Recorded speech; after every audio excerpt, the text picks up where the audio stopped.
ചേലോടു തന്ത്രങ്ങളോതിടുവാൻ ചാരന്മാരുണ്ടധികം സഹജേ. ചുടുചോര ചിന്തിണ്ടി വന്നിടിലും ചായല്ലേ ലോകത്താങ്ങുകളിൽ ആഴലേറും ജീവിതമരുവിൽ നീ തളരുകയോ ഇനി സഹജേ.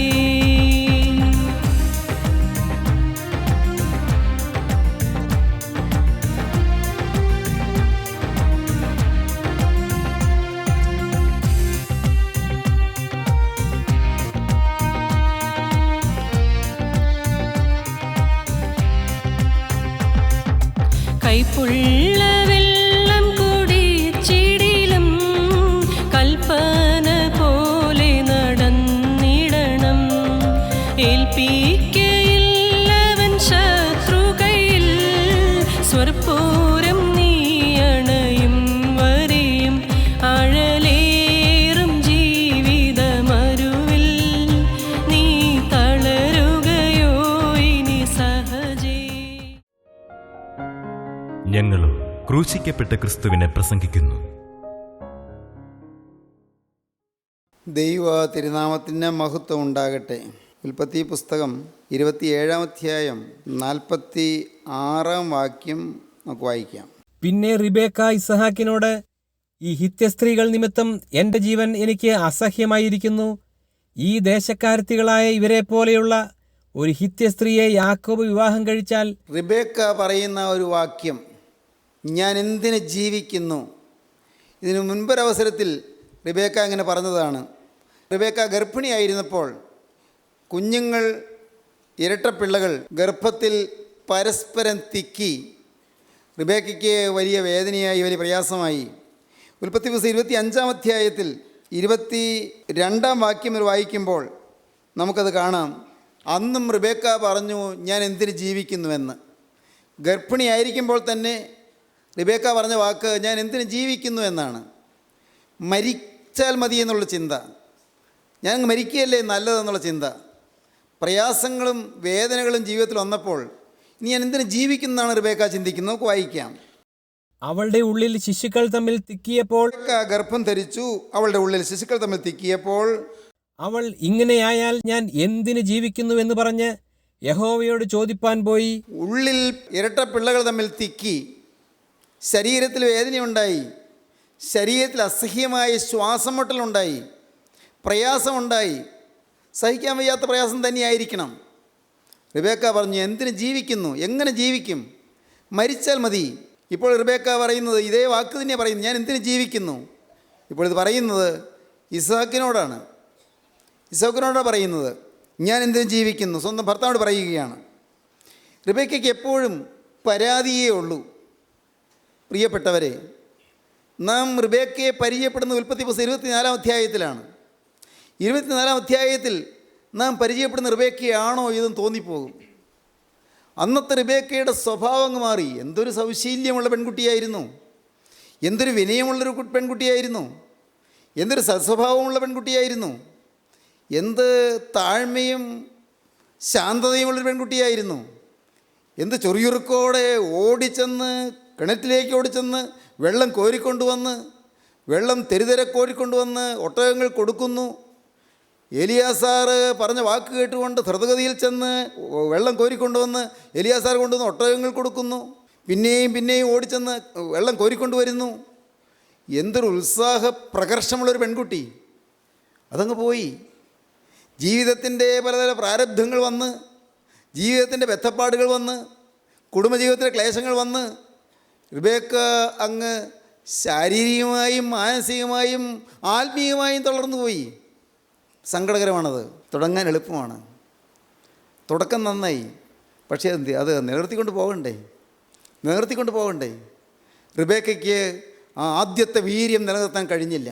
ഇസാക്കോ അപ്പൻ്റെ മുൻപിൽ കൈ നീട്ടിക്കൊടുത്ത് വിനയപൂർവ്വം നിന്ന് കൈ രണ്ടും കൂട്ടിക്കെട്ടിയപ്പോൾ പുഞ്ചിരിയോടെ നിന്ന് ഇസഹാക്കാണോ ഈ 26-ാം അധ്യായത്തിൽ 27-ാം അധ്യായത്തിൽ നാം കാണുന്ന ഇസഹാക്ക്? 22-ാം അധ്യായത്തിൽ അപ്പനായ അബ്രഹാമിൻ്റെ വാക്ക് കേട്ട് ചെന്ന് കൈ നീട്ടിക്കൊടുത്ത് മോറിയാമലയുടെ ഉയരത്തിൽ കൈ നീട്ടിക്കൊടുത്ത് അപ്പൻ കൈ രണ്ടും കൂട്ടിക്കെട്ടി കാൽ രണ്ടും കൂട്ടിക്കെട്ടി യാഗപീഠത്തിൽ കിടത്തിയപ്പോൾ പുഞ്ചിരിച്ചുകൊണ്ട് ഇങ്ങനെ കണ്ണിറുക പൂട്ടിക്കിടക്കുന്ന, വെട്ടിക്കൊല്ലുവാൻ സ്വയം തയ്യാറായി കിടക്കുന്ന, പൂർണ്ണമായി അർപ്പണബോധത്തോടെ കിടക്കുന്ന ആ ഇസ്ഹാക്കാണോ 25, 26, 27 അധ്യായങ്ങളിലേക്ക് വരുമ്പോൾ കാണുന്ന ഇസ്ഹാക്ക്? A declining father and a declining mother. ഇസ്ഹാക്കിൻ്റെ കുടുംബം ഡിസപ്പോയിൻറ്റഡ് ഹോമായിരുന്നു. ഇസ്ഹാക്കിൻ്റെ കുടുംബം ഒരു ഡിവൈഡഡ് ഹോമായിരുന്നു.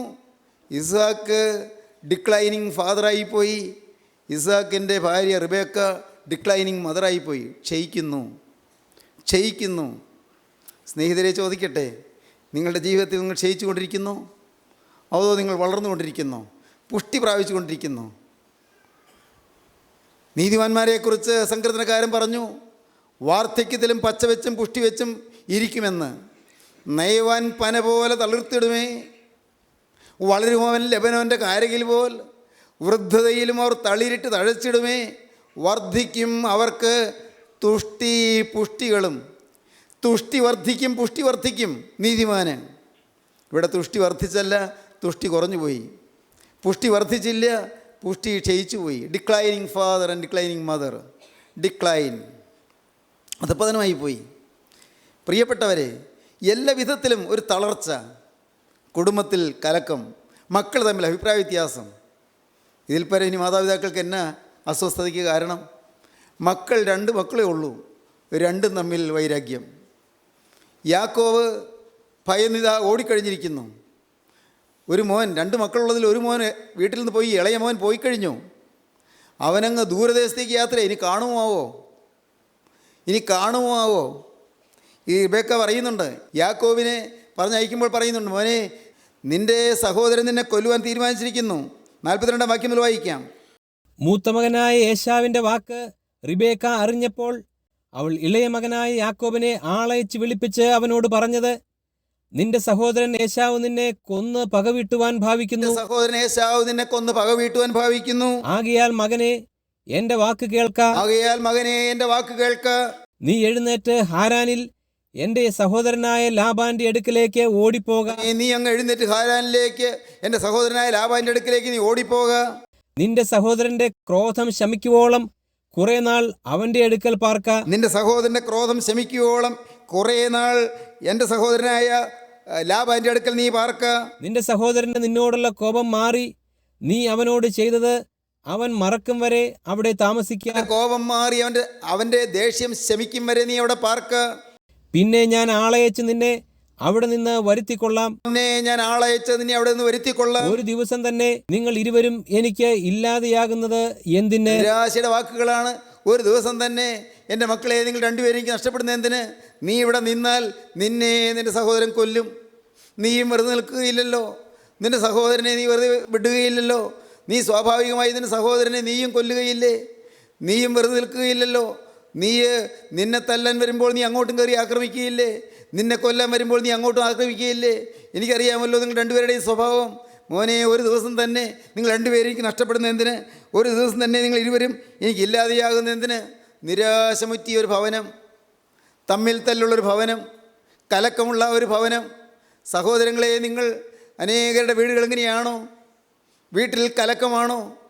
ഒരു വാസ്തവമായ ഐക്യമില്ലാത്ത അനുഭവം. മാതാപിതാക്കൾ നിരാശരായിരിക്കുകയാണോ?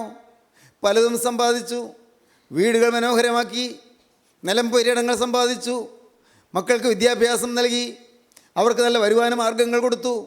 പക്ഷേ ഏതെല്ലാമോ ചില കാര്യങ്ങളിൽ ഉള്ളിൽ അക്കച്ചക്കലുകൾ വന്ന് കുടുംബത്തിൽ അലോഹ്യം വളർന്നു നിൽക്കുകയാണോ? മാതാപിതാക്കൾക്ക് തീരാ വേദനയായിരിക്കുകയാണോ? മാതാപിതാക്കൾ നൊന്ത് കഴിയുകയാണോ? ശാന്തമായി നിങ്ങൾ ചിന്തിച്ചു നോക്കൂ. നിങ്ങളുടെ വീട്ടിലെ കാര്യങ്ങൾ നിങ്ങൾ ചിന്തിച്ചു നോക്കൂ. റിബേക്ക തീർത്തും അസ്വസ്ഥതയോടെ നിൽക്കുകയാണ്, നിരാശയോടെ നിൽക്കുകയാണ്, ആകുലതയോടെ നിൽക്കുകയാണ്, മനസ്സങ്ങനെ ആവലാതി കൊണ്ട് നിൽക്കുകയാണ്. ഒരു സമാധാനവുമില്ല. നിങ്ങൾ രണ്ടുപേരും ഒരു ദിവസം തന്നെ മരിക്കുന്നത് ഞാൻ എങ്ങനെ കണ്ടു നിൽക്കും? മക്കളെ, ഞാൻ എങ്ങനെ ഇത് സഹിക്കും? നിരാശപ്പെട്ട് പറയുകയാണ്. യാക്കോബിനെ പറഞ്ഞു വിട്ടു. ഇത് ഇസാക്ക് അറിഞ്ഞല്ല പറഞ്ഞു വിട്ടത്. പാവം, ഇസാക്കിന് 100 വയസ്സ് പ്രായമാണ്. 100 വയസ്സ്. ഇസാക്ക് 40-ാമത്തെ വയസ്സിലാണ് വിവാഹം കഴിച്ചത്. വിവാഹം കഴിഞ്ഞ് 60 കൊല്ലമായി. 20 കൊല്ലം കാത്തിരുന്നിട്ടാണ് ഇസ്ഹാക്കിന് 60 വയസ്സായപ്പോഴാണ് ഇസ്ഹാക്കിന് മക്കളുണ്ടാകുന്നത്. ഇസ്ഹാക്ക് വളരെ ക്ഷീണിതനായിരിക്കുകയാണ്, കണ്ണിൻ്റെ കാഴ്ച മങ്ങിയിരിക്കുകയാണ്. ഡിക്ലൈനിങ് ഫാദർ, ശരീരത്തിലും ഡിക്ലൈൻ, മനസ്സിലും ഡിക്ലൈൻ. കണ്ണിൻ്റെ കാഴ്ച കുറഞ്ഞു, ശരീരബലം ക്ഷയിച്ചു. ദൈവത്തിന് സ്തോത്രം. സഹോദരങ്ങളെ, ഞാൻ നിങ്ങളോടൊരു വാക്ക് പറയാം. ഈ ജീവിതത്തിൽ പ്രായം കൂടി വരുംതോറും ഉള്ളം ഉണർന്നു വരുന്നത് ആർക്കാണെന്നറിയാമോ? പ്രായം കൂടി വരും, ശരീരത്തിന് ക്ഷീണമൊക്കെ ആകും, ശരീരം മെലിയും, അല്ലെങ്കിൽ ശരീരത്തിൻ്റെ സന്ധികളിലെല്ലാം വേദന ഉണ്ടായി എന്ന് വരും. നമ്മുടെ നടുവിന് വേദന, കൈയിൻ്റെയും കാലിൻ്റെയും സന്ധികളിൽ വേദന, കഴുത്തിന് പക്ഷേ വേദന, അല്ലേ? കണ്ണിൻ്റെ കാഴ്ച ചിലപ്പോൾ മങ്ങി വരുന്നു, ജരാനരകൾ ബാധിക്കുന്നു, ഉണ്ടല്ലോ സ്വാഭാവികമായും വാർദ്ധക്യത്തിൻ്റേതായ ലക്ഷണങ്ങൾ. പക്ഷേ മനസ്സ് ഉണർന്നു തന്നെ നിൽക്കും, മനസ്സ് നല്ല ജ്വലിച്ച് നിൽക്കും. ആർക്കാണത്?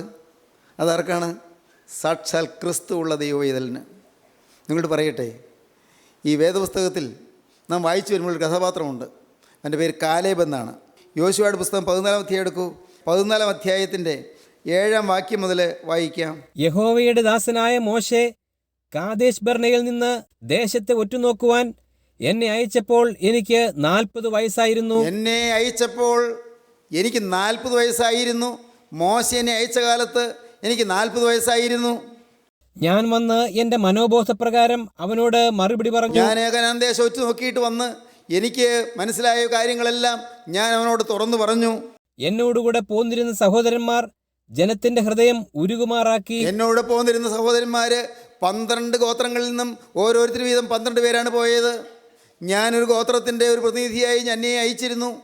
എന്നാൽ ഞാൻ അവിടെ ചെന്നപ്പോൾ എനിക്ക് ഒരു കാര്യം മനസ്സിലായി, ആ ദേശം നല്ലതാണെന്ന്, അവിടെയുള്ള മുന്തിരിത്തോട്ടങ്ങൾ വളരെ മനോഹരമാണ് എന്ന്, അവിടെയുള്ള വിളവ് ഏറ്റവും ശോഭനമാണ് എന്ന്, അവിടെ നല്ല പുഷ്ടിയുള്ള പ്രദേശമാണ് എന്ന്, അവിടെ എല്ലാ നന്മകളുടെയും വെള്ളനിലമാണെന്ന് എനിക്ക് മനസ്സിലായി. എന്നാൽ എന്നോട് പോന്നിരുന്ന മറ്റ് സഹോദരന്മാർ, അവരിൽ 10 പേര് ആ ദേശം ഒറ്റുനോക്കുവാൻ പോയവർ, അയ്യോ നമുക്കങ്ങോട്ട് പോകാൻ സാധ്യമല്ല എന്ന് അവരെല്ലാവരും മറുത്തു പറഞ്ഞു. എന്നോട് പോന്നിരുന്ന സഹോദരന്മാർ അവർ ജനത്തിൻ്റെ ഹൃദയം ഉരുകുമാറാക്കി, ജനത്തെ നിരാശയിലാഴ്ത്തി. ഞാനോ എൻ്റെ ദൈവമായ യഹോവയോട് പൂർണ്ണമായി പറ്റി നിന്നു. ഞാൻ എൻ്റെ ദൈവമായ യഹോവയോട് പൂർണ്ണമായി പറ്റിച്ചേർന്നു നിന്നു. നീ എൻ്റെ ദൈവമായ യഹോവയോട് പൂർണ്ണമായി പറ്റി നിന്നതുകൊണ്ട് നീ കാൽവച്ച ദേശം നിനക്കും നിന്റെ മക്കൾക്കും എന്നേക്കും അവകാശമായിരിക്കുമെന്ന് മോശെ അന്ന് സത്യം ചെയ്തു പറഞ്ഞു. ഞാൻ വന്ന് ദൈവജനത്തെ ധൈര്യപ്പെടുത്തി പറഞ്ഞ വാക്കുകൾ കേട്ട്, നാം ചെന്നത് കൈവശമാക്കുക എന്ന് ഞാൻ പറഞ്ഞ വാക്കുകൾ കേട്ട് മോശ എനിക്കൊരു വാഗ്ദം തന്നു. മോശ അന്ന് എന്നോട് സത്യം ചെയ്തു, നീ കാൽ വെച്ച ദേശം നിനക്കും നിന്റെ മക്കൾക്കും എന്നേക്കും അവകാശമായി തരുമെന്ന് മോശ എന്ന് പറഞ്ഞു. മരുഭൂമിയിൽ സഞ്ചരിച്ച കാലത്ത് യഹോവ മോശയോട് ഈ വാക്ക് കൽപ്പിച്ചത് മുതൽ ഈ 45 സംവത്സരത്തോളവും എന്നെ ഇതാ താൻ അരുളി ചെയ്തിരുന്നത് പോലെ ജീവനോടെ വെച്ചിരിക്കുന്നു. ഇപ്പോൾ എനിക്ക് 85 വയസ്സായി. 85 വയസ്സായി. ഇപ്പോൾ 45 വർഷം മുൻപ് അന്ന് എനിക്കുണ്ടായിരുന്ന അതേ ശക്തി ഇന്നും എനിക്കുണ്ട്. എനിക്കിന്ന് 85 വയസ്സായി. മോശെ എന്നെ അയച്ച നാളിലെ പോലെ ഇന്നും എനിക്ക് ആരോഗ്യമുണ്ട്. 40 വയസ്സിൽ മോശ എന്നെ അയച്ചു. ഇന്ന് ഈ 85-ാമത്തെ വയസ്സിലും എനിക്ക് ഇന്നും നല്ല ആരോഗ്യമുണ്ട്. പടവെട്ടു പോകാൻ എനിക്ക് ആരോഗ്യമുണ്ട്. പോകുകയും വരികയും ചെയ്യുവാൻ എനിക്ക് ആരോഗ്യമുണ്ട്. എൻ്റെ ആരോഗ്യം അന്നത്തെ പോലെ തന്നെ ഇന്നും ഇരിക്കുന്നു. ഡിക്ലൈൻ ഇല്ല. ക്രിസ്തുവിൽ ആശ്രയിക്കുന്ന ദൈവവൈതലിന് ക്ഷീണമില്ല. ആത്മാവിൽ ജ്വലിച്ച് നിൽക്കും, ആത്മാവിൽ കരുത്തോടെ നിൽക്കും. പ്രായം മാറിയാലും ആത്മാവിന് പ്രായഭേദമില്ല. പ്രായം കൂടിയാലും ശരീരം തളർന്നാലും ശരീരം ക്ഷീണിച്ചാലും ആത്മാവിന് ക്ഷീണം വരികയില്ല. ദൈവവൈതലേ, നിന്നോട് പറയട്ടെ, നിൻ്റെ ജീവിതത്തിൽ നിൻ്റെ പ്രാർത്ഥനാ ജീവിതം കുറഞ്ഞാൽ നീ ക്ഷീണിക്കും. നിൻ്റെ തിരുവചനത്തോടുള്ളതായ മാധുര്യം കുറഞ്ഞാൽ നീ ക്ഷീണിക്കും. നിൻ്റെ ഹൃദയത്തിൽ പാപം വന്നാൽ നീ ക്ഷീണിക്കും. ഏത് പ്രായത്തിലാണെങ്കിലും നീ ആത്മാവിൽ ക്ഷീണിക്കണമെങ്കിൽ പാപം നിൻ്റെ ജീവിതത്തിൽ വരണം. ദൈവത്തോടുള്ള ബന്ധത്തിൽ വിടവുകൾ വരണം. ദൈവത്തോടുള്ള ബന്ധത്തിൽ ഏതെങ്കിലും പോരായ്മകൾ സംഭവിക്കണം. അല്ലെങ്കിൽ നിനക്കെന്നും നല്ല പൂർണ്ണ ശക്തിയോടും കരുത്തോടും കൂടെ ആത്മാവിൽ കത്തി നിൽക്കാം, ആത്മാവിൽ ജ്വലിച്ച് നിൽക്കാം. 45 വർഷം മുൻപ് എൻ്റെ 40-ാമത്തെ വയസ്സിൽ മോശേനെ അയച്ച നാളിലെ പോലെ തന്നെ ഇന്നും എനിക്ക് ആരോഗ്യമുണ്ട്. ഇന്ന് നല്ല കരുത്തോടെ ഇരിക്കുന്നു. പ്രിയപ്പെട്ടവരെ, നിങ്ങളിൽ ചിലരുടെ എല്ലാം ശരീരം ക്ഷീണിച്ചു, ചിലർക്ക് രോഗങ്ങൾ വന്നിട്ടുണ്ട്, ചിലർക്ക് പല ക്ഷീണങ്ങൾ വന്നിട്ടുണ്ട്. ആത്മാവിൽ നിങ്ങൾ എങ്ങനെ ഇരിക്കുന്നു? ആത്മാവിൽ നിങ്ങൾ എങ്ങനെ ഇരിക്കുന്നു? നിങ്ങൾ പറയും, ആത്മാവിൻ്റെ അവസ്ഥയല്ല, ശരീരത്തിൽ എനിക്കിപ്പോഴും നല്ലത് എൻ്റെ ഇടമാണ്. മകനെ, നല്ലത് ശരീരത്തിൽ നല്ല ആരോഗ്യമുണ്ടെങ്കിൽ നല്ലതാണ്, തീർച്ചയായും നല്ലതാണ്. എന്നാൽ ദൈവവേദിയിൽ ഇതിനോട് ചോദിക്കട്ടെ, നിൻ്റെ ആത്മാവിൻ്റെ അവസ്ഥ ഇന്ന് എങ്ങനെ ഇരിക്കുന്നു? ആത്മാവിൽ കരുത്തുണ്ടോ? ആത്മാവിൽ ബലമുണ്ടോ? ശരീരം ഒരുപക്ഷേ തളർന്ന് കിടക്കേണ്ടി വരുന്നു, ശരീരം ഒരുപക്ഷേ കിടക്കയിൽ കിടക്കേണ്ടി വരുന്നു. പണ്ടേ പോലെ കരുത്തോടെ എഴുന്നേറ്റ് ഓടാനും നടക്കാനും കഴിയുന്നില്ല, പ്രവർത്തന രംഗത്തെല്ലാം ഓടിയെത്താനും കഴിയുന്നില്ല. പക്ഷേ നിൻ്റെ ആത്മാവ് കത്തി നിൽക്കും. ദൈവത്തിന് സ്തോത്രം. കത്തി കത്തി ജ്വലിച്ച് നിൽക്കും. ആത്മാവ് പ്രശോഭിതമായി നിൽക്കണം. സഹോദരങ്ങളെ, ഇവിടെ ഇസ്ഹാക്കിനെ കാണുന്നതും റിബേക്കയെ കാണുന്നതും പ്രായമായി വന്നു, കുടുംബത്തിലെ പ്രാരബ്ധങ്ങൾ വന്നു, മക്കളുടെ കാര്യങ്ങളായി. അവരിങ്ങനെ ക്ഷീണിച്ചു, ആത്മാവിൽ തളർന്നു. ഓരോരോ കാര്യങ്ങൾ വരുമ്പോൾ ക്ഷീണിച്ചു പോകാൻ പാടില്ല, ആത്മാവിൽ തളർന്നു പോകാൻ പാടില്ല. പ്രാരബ്ധങ്ങളൊക്കെ ഉണ്ടാകും, കഷ്ടപ്പാടും ഉണ്ടാകും. ചിലപ്പോൾ കടമുണ്ടായി എന്ന് വരും, ചിലപ്പോൾ രോഗമുണ്ടായി എന്ന് വരും, ചിലപ്പോൾ ചികിത്സ ഫലിക്കുന്നില്ല എന്ന് വരും. ചികിത്സിച്ചു, പക്ഷേ അത് തീരാത്തൊരു വ്യാധി പോലെ തോന്നുന്നല്ലോ, മാറാവ്യാധി പോലെ തോന്നുന്നല്ലോ. എൻ്റെ ദൈവമേ, അയ്യോ ഈ വ്യാധി ഇതെന്താണാവോ? ഒരു ആശങ്കയുമില്ല, ഒരു ഉത്കണ്ഠയുമില്ല. അതെന്താണ് ഉത്കണ്ഠയില്ലാത്തത്? യേശു ഹൃദയത്തിലുണ്ട്. എപ്പോൾ കടന്നുപോയാൽ എന്താണ്? ഞാൻ ഈ ഭൂമിയിൽ ജീവിച്ചാൽ യേശുവിൻ്റെ കൂടെ, ഞാൻ കടന്നുപോയാൽ യേശുവിൻ്റെ കൂടെ, യേശുവിനോട് കൂടെ. പ്രിയപ്പെട്ടവരെ, ഈ ഉറപ്പ് അപ്പോസ്തലനായ പൗലോസിനുണ്ടായിരുന്നത് കൊണ്ടാണ് അപ്പോസ്തലൻ പറഞ്ഞു, എനിക്ക് ജീവിക്കുന്നത് ക്രിസ്തുവും മരിക്കുന്നത് ലാഭവുമാകുന്നു. ദൈവത്തിന് സ്തോത്രം. സഹോദരങ്ങളെ, ഈ വാക്കുകൾ വായിച്ച് ഞാൻ എന്നെ തന്നെ ഒന്ന് ശോധന ചെയ്തു. എൻ്റെ ജീവിതത്തിലേക്ക് തിരിഞ്ഞു നോക്കി, കർത്താവേ, എൻ്റെ ജീവിതത്തിൽ ഇത് പറയാനുള്ള പ്രാഗൽഭ്യം എനിക്ക് ആയോ? എനിക്ക് ജീവിക്കുന്നത് ക്രിസ്തു, മരിക്കുന്നത് ലാഭം.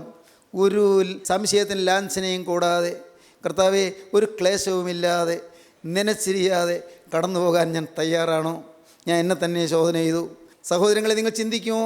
ഇപ്പോൾ ഇത് കേട്ടുകൊണ്ടിരിക്കുമ്പോൾ നിങ്ങൾ ചിന്തിക്കുമോ, നിങ്ങളുടെ ജീവിതത്തിൻ്റെ അവസ്ഥ എങ്ങനെയാണ്? ഏത് സമയത്തും കടന്നു പോകേണ്ടി വന്നാലും എൻ്റെ യേശുവിൻ്റെ സന്നിധിയിലേക്ക് ഞാൻ പോകുന്നുള്ളതായ പ്രാഗൽഭ്യം നിങ്ങൾക്കുണ്ടോ? അതോ നിങ്ങളുടെ ജീവിതത്തിൽ എന്തെല്ലാമോ ചെയ്തു തീർക്കാനുണ്ടായിരുന്നു, എന്തോ കൊടുത്തു തീർക്കാനുണ്ടായിരുന്നു, ഏതോ ഒരു നല്ല കാര്യം ചെയ്യണമെന്നുണ്ടായിരുന്നു, പക്ഷേ സാധിച്ചില്ല. അങ്ങനെ എന്തെങ്കിലും നിരാശയോടെയാണോ പോകേണ്ടി വരിക? അയ്യോ, എനിക്ക് ഒരു നല്ല വാക്ക് പറഞ്ഞോളാമായിരുന്നു, എൻ്റെ ഭർത്താവിനോട് ഒരു മധുരവാക്ക് പറഞ്ഞോളാമായിരുന്നു, ഒന്ന് എളിമപ്പെട്ട് വിനയത്തോടെ നിന്നോളാമായിരുന്നു. അയ്യോ പോയല്ലോ, അയ്യോ നഷ്ടപ്പെട്ടു പോയല്ലോ. അങ്ങനെ ദുഃഖിക്കേണ്ടി വരാനിട വരരുത്.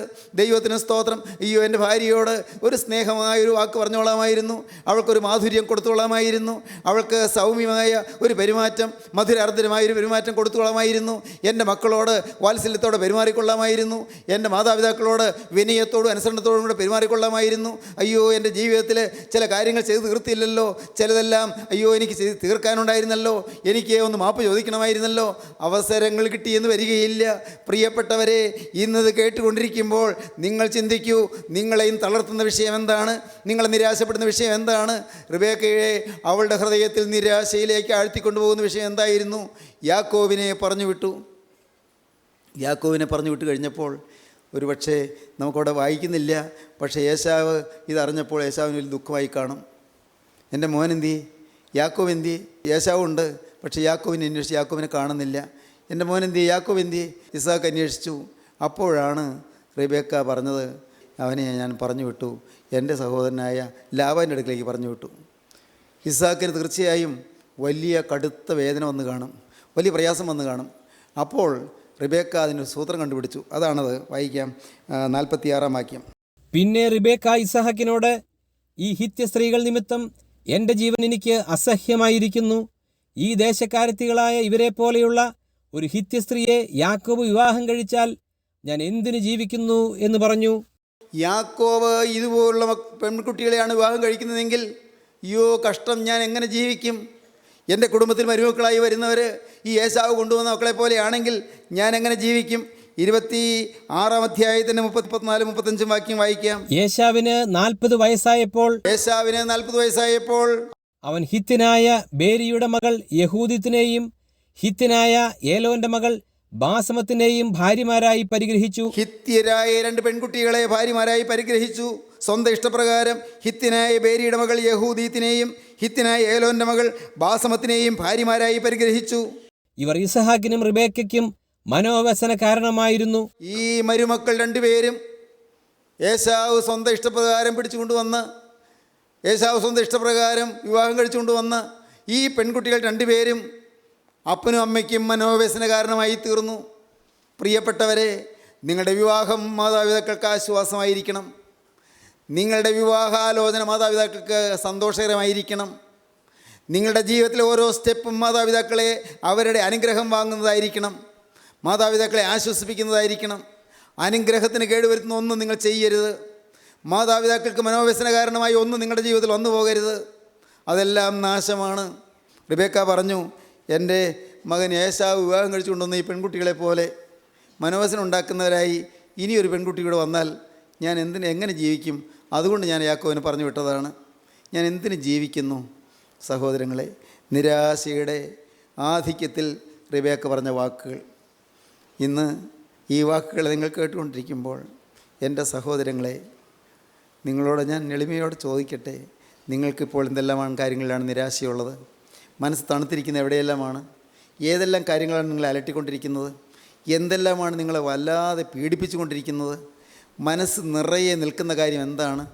നിങ്ങളുടെ മനസ്സിൽ നിറഞ്ഞു നിൽക്കുന്ന വിഷയം എന്താണ്? ദൈവത്തിന് സ്തോത്രം. ഞാനിന്ന് ചിന്തിച്ചു, എൻ്റെ മനസ്സിൽ നിറഞ്ഞു നിൽക്കുന്ന ആശയം എന്താണ്? ദൈവത്തിന് സ്തോത്രം. എൻ്റെ ഹൃദയത്തിൽ എപ്പോഴും നിറഞ്ഞു വരുന്ന കാര്യം എന്താണ്? എൻ്റെ ദൈവത്തിൻ്റെ വലിയ നാമം മഹത്വപ്പെടട്ടെ. ദൈവനാമത്തിൽ നിങ്ങളോട് പറയട്ടെ, കർത്താവിന് സ്തോത്രം. ദൈവനാമത്തിൽ ഞാൻ നിങ്ങളെ അറിയിക്കട്ടെ, എൻ്റെ കരുണയുള്ള കർത്താവേ, എൻ്റെ നാഥ, ഞാൻ ഇന്ന് കടന്നുപോയാൽ വിശുദ്ധിയെ തികച്ച് കടന്നു വരുന്നു എന്ന് അവിടുന്ന് സാക്ഷ്യപ്പെടുത്തത്തക്കവണ്ണം നിൻ്റെ തിരുരക്തത്താൽ എന്നെ പൊതിഞ്ഞാൽ മതി. ഇത് മാത്രമാണ് പ്രിയരെ ഈ നിസ്സാര മനുഷ്യൻ്റെ അഭിവാഞ്ച. എല്ലാം മാറ്റി യേശുവേ, ഇന്ന് ഞാൻ കടന്നു വന്നാൽ നിൻ്റെ തിരുരക്തത്താൽ പൊതിയപ്പെട്ടവനായി, തിരുരക്തത്തിനെ മുദ്ര വഹിക്കുന്നവനായി, എൻ്റെ കർത്താവേ, നിൻ്റെ സന്നിധിയിലേക്ക് പ്രാഗൽഭ്യത്തോടെ വരുവാൻ സാധിക്കുന്നതിനായി എനിക്ക് വരണം കർത്താവേ. അതിനായി എന്നെ കഴുകണമേ, അതിനായി എന്നെ രൂപാന്തരപ്പെടുത്തണമേ, അതിനായി നീ എന്നെ ഒരു വിശുദ്ധനാക്കി തീർക്കണമേ. ഇത് മാത്രമാണ് പ്രിയപ്പെട്ടവരെ ഇപ്പോഴത്തെ പ്രാർത്ഥന. അത് ഈ നിമിഷം ഈ പ്രസംഗിക്കുമ്പോൾ മാത്രമല്ല, എപ്പോഴും എൻ്റെ ഹൃദയത്തിൽ ഈ ഒരു ചിന്ത ഇങ്ങനെ പേറിക്കൊണ്ട് ഞാൻ പോവുകയാണ്. ഞാൻ ആഹാരം കഴിക്കുന്നുണ്ട്, ഞാൻ പല കാര്യങ്ങൾ അന്വേഷിക്കുന്നുണ്ട്, വീട്ടുകാര്യങ്ങൾ അന്വേഷിക്കുന്നുണ്ട്, മക്കളുടെ കാര്യങ്ങൾ ചിന്തിക്കുന്നുണ്ട്, ഒന്നും വിട്ടുകളഞ്ഞിട്ടല്ല. കൂട്ടായ്മയുടെ കാര്യങ്ങൾ ചിന്തിക്കുന്നുണ്ട്, യോഗങ്ങളുടെ കാര്യങ്ങൾ ചിന്തിക്കുന്നുണ്ട്, എല്ലാം ഉണ്ട്. പക്ഷേ ഹൃദയത്തിൽ നിറനിൽക്കുന്ന ഒന്നാമത്തെ ആഗ്രഹം ഇതാണ്, യേശുവേ, എന്നെ നീ ഒരു വിശുദ്ധനാക്കി തീർക്കണമേ. നിൻ്റെ തിരുരക്തത്താൽ എന്നെ വിശുദ്ധനാക്കി തീർക്കണമേ. നിൻ്റെ പരിശുദ്ധാത്മ നൽവരത്താൽ എന്നെ രൂപാന്തരപ്പെടുത്തണമേ. വിശുദ്ധിയെ തികച്ച് തിരുസന്നിധിയിലേക്ക് പറന്നു വരുവാൻ എന്നെ നീ ഒരുക്കണമേ. കർത്താവെ, ചെയ്യേണ്ട വേലയെല്ലാം തികച്ച് തിരുസന്നിധിയിലേക്ക് വരുവാൻ എന്നെ നീ രൂപാന്തരപ്പെടുത്തണമേ. പ്രിയപ്പെട്ടവരെ, നിങ്ങളുടെ നിരാശകൾ മാറും, നിങ്ങളുടെ ഭാരങ്ങൾ മാറും, നിങ്ങളുടെ ആകുലങ്ങൾ മാറും, കടത്തിൻ്റെ ബാധ്യതകൾ, കഷ്ടപ്പാടിൻ്റെ ആധിക്യങ്ങൾ എല്ലാം നിങ്ങളെ അലട്ടാതാകും, എല്ലാം മാറിപ്പോകും. പ്രിയപ്പെട്ടവരെ, ഒന്നു മാത്രം നിറഞ്ഞു നിൽക്കും, യേശു നിങ്ങളുടെ ജീവിതത്തിൽ ഉയർന്നു നിൽക്കും. യേശു നിങ്ങളുടെ ജീവിതത്തിൽ എഴുന്നേറ്റ് നിന്ന് തൻ്റെ കര ഉയർത്തി നിൽക്കും. നിങ്ങളുടെ ചുമലിൽ യേശു വാഹനമേറും, നിങ്ങളുടെ ശിരസിൽ യേശു നിൽക്കും, നിങ്ങളുടെ ഹൃദയത്തിൽ യേശു നിൽക്കും. യേശു നിങ്ങളെ നയിക്കും. മകളെ, യേശു നിൻ്റെ കുടുംബത്തിന് നായകനായി വരും. യൗവനക്കാരാ, നിൻ്റെ ജീവിതം പ്രകാശപൂർണ്ണമായി തീരും. ഒന്നും നിന്നെ അലട്ടാതായി തീരും. യാതൊരു എതിർപ്പ് നിന്നെ തൊടാതായി തീരും. എല്ലാ എതിർപ്പുകളും എല്ലാം ആവിയായി പോകും. യേശുക്രിസ്തുവിൻ്റെ കൃപ നിന്നെ വലയം ചെയ്യും. യേശുവിൻ്റെ തിരുരക്തം നിന്നെ പൊതിഞ്ഞു നിൽക്കും. ഈ മഹാഭാഗ്യത്തിലേക്ക് ഇപ്പോൾ ദൈവമക്കളെ നിങ്ങൾ ക്ഷണിക്കുകയാണ്. നിങ്ങൾ ഓടി വരുവീൻ, കുരിശിൻ ചൂട്ടിലേക്ക് പാഞ്ഞു വരുവീൻ, യേശുവിൻ്റെ പാദപീഠത്തിൽ വീഴുവീൻ, യേശുവിനോട് വാക്ക് പറയുവീൻ. യേശുവേ, നീ എന്നെ വിശുദ്ധനാക്കി തീർക്കണമേ. യേശുവേ, നീ എന്നെ വിശുദ്ധനാക്കി തീർക്കണമേ.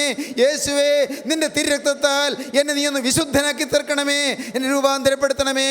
നമുക്ക് പ്രാർത്ഥിക്കാം, നമുക്ക് സമർപ്പിക്കാം. കരുണയുള്ള കർത്താവേ, ഈ മനോഹരമായ സമയത്തിനായി ഞങ്ങൾ നിന്നെ സ്തുതിക്കുന്നു. തിരുവചനങ്ങൾക്കായി ഞങ്ങൾ നിന്നെ സ്തുതിക്കുന്നു. എൻ്റെ കർത്താവേ, നിരാശ പൂണ്ട ഞങ്ങളുടെ ജീവിതത്തിലേക്ക് പ്രത്യാശയുടെ സന്ദേശം തരുന്നതിനായി ഞങ്ങൾ നിന്നെ സ്തുതിക്കുന്നു. കർത്താവേ, ആകുലങ്ങളും വലങ്കോലങ്ങളും ആവലാദികളുമായി തളരുന്ന ജീവിതത്തിലേക്ക് പ്രകാശവും പ്രത്യാശയും തരുവാൻ യേശുവിൻ്റെ തിരുവചനം കടന്നു വരുന്നതിനായി ഞങ്ങൾ നിന്നെ സ്തുതിക്കുന്നു. എല്ലാവരെയും തലോടണമേ, കണ്ണുനീര് തുടയ്ക്കണമേ, രോഗങ്ങൾ മാറ്റണമേ, ആവലാദികൾ നീക്കണമേ, കടബാധ്യതകൾക്ക് പൊതി നൽകണമേ, മനോഭാരത്തിലിരിക്കുന്നവർക്ക് ആശ്വാസം നൽകണമേ, ഹൃദയം നൊന്ത് വിങ്ങിയിരിക്കുന്നവർക്ക് സമാധാനം കൊടുക്കണമേ. എൻ്റെ കർത്താവ്, എല്ലാവരെയും തലോടണമേ, എല്ലാവരെയും അനുഗ്രഹിച്ച് എഴുന്നേൽപ്പിക്കണമേ. യേശുക്രിസ്തുവിൻ്റെ രാജകീയ നാമത്തിൽ തന്നെ. ആമീൻ. ഹല്ലേലൂയ. ജീവിത പ്രതിസന്ധികളുടെ നീർച്ചുഴിയിൽപ്പെട്ട് നട്ടം തിരിയുന്നവനാണോ നീ? പാപഭാരത്താൽ നിന്റെ മനസ്സ് തളർന്നിരിക്കുകയാണോ? വരൂ, യേശുക്രിസ്തുവിൻ്റെ തിരുവചനത്തിലേക്ക്. ക്രൂശിക്കപ്പെട്ട ക്രിസ്തുവിനെ മാത്രം പ്രസംഗിക്കുന്ന ക്രിസ്ത്യൻ റിവൈവൽ ഫെലോഷിപ്പിൻ്റെ രാജ്യാന്തര സുവിശേഷ മഹായോഗം ഡിസംബർ 27 മുതൽ 31 വരെ കോലഞ്ചേരി ഞാറ്റുംകാലായിൽ ഹിൽ ടോപ്പിൽ വച്ച് നടത്തപ്പെടുമ്പോൾ ഹൃദയ സമാധാനം നൽകുന്ന ക്രിസ്തുവിൻ്റെ അദൃശ്യകരങ്ങൾ നിന്നെ സ്പർശിക്കട്ടെ. വീണുപോയാൽ നിങ്ങൾ എഴുന്നേൽപ്പിക്കുന്ന കരം. വീണുപോയോ? പേടിക്കണ്ട, അടുത്ത് താങ്ങാൻ യേശുവുണ്ട്. ക്രിസ്ത്യൻ റിവൈവൽ ഫെലോഷിപ്പിലെ കർത്തൃ ശുശ്രൂഷകർ വിവിധ ശുശ്രൂഷകൾക്ക് നേതൃത്വം നൽകുന്നു. ഇപ്പോൾ ദൈവസന്നിധിയിൽ വിശ്രമിക്കുന്ന യശശരീരനായ പ്രൊഫസർ MY യോഹന്നാൻ സാർ ചെയ്ത അനശ്വരമായ വചന ശുശ്രൂഷകളും നിങ്ങൾക്ക് ശ്രവിക്കാം. സഭയുടെയും സമുദായത്തിൻ്റെയും അതിർവരമ്പുകൾക്കതീതമായി നിങ്ങളെ സ്നേഹിക്കുന്ന യേശുവിൻ്റെ വചനത്തിലേക്ക്, ഈ വചനവേദിയിലേക്ക് നിങ്ങളെ സ്നേഹത്തോടെ സ്വാഗതം ചെയ്യുന്നു.